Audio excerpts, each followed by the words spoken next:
Silas's new home. Silas the squirrel lived in the tallest oak tree in the whole forest. His days were full of sunshine and the happy chatter of his friends. He knew every branch, every root, and every perfect spot to bury an acorn.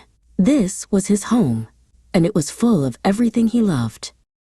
But one day, the air grew still, and the leaves on his favorite trees began to curl. The sky turned a strange, dusty color, and the ground grew hard and dry. Silas's family gathered together, their faces serious.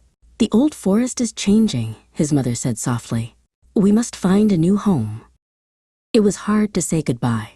Silas hugged his best friend, a little blue jay named Pip, one last time.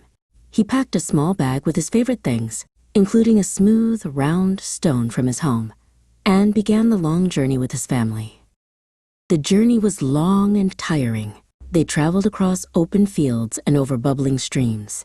Everything looked different, and nothing felt familiar. Silas kept his little stone close, a small piece of his old home to hold on to.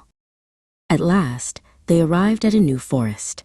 The trees were tall and straight, with spiky needles instead of broad leaves. The ground was covered in a thick carpet of pine cones. It was beautiful, but it was not his home. Silas tried to find a place to belong. He saw other squirrels, but they were busy with their own tasks and their own rules. They spoke in quick chirps he didn't quite understand, and they didn't seem to notice him at all. He tried to bury an acorn in a clearing, but another squirrel, a little one with a bushy tail, chattered at him. "That spot is reserved," she squeaked. Silas felt his heart sink. He didn't know the rules here. That night, Silas felt very lonely. He curled up in a small nest he had made and held his smooth stone. He missed the smell of his old oak tree and the sound of Pip's happy song. A single tear rolled down his cheek. An old owl, perched on a branch above, saw him. "It takes time to grow roots in a new place," the owl hooted gently. "But a brave little squirrel like you can do it." Silas looked up, and the owl's kind eyes gave him a little bit of hope. The next morning, Silas decided to try again. He found the squirrel from the day before and held out a small, red berry he had found. "This is a special berry from my old home," he squeaked.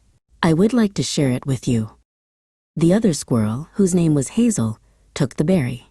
"Thank you," she said. She showed him the best places to find nuts and introduced him to her friends. Soon, Silas was laughing and playing with them all.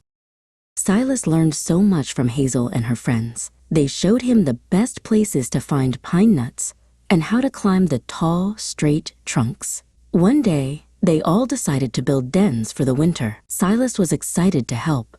"I know a trick," he chattered. "In my old home, we used broad leaves to make our dens extra cozy." Hazel tilted her head. "We don't use leaves here," she chattered gently. "They don't keep the cold out. We use pine needles and sticky sap to make our dens strong." Silas felt a little bit of his old sadness return. He was still learning so much. But Silas didn't give up. He took a deep breath and watched how his new friends worked. Then he had an idea. He carefully wove a broad leaf into the pine needle wall and then sealed it with the sticky sap. "It's a new kind of den," he squeaked, "strong on the outside and warm on the inside."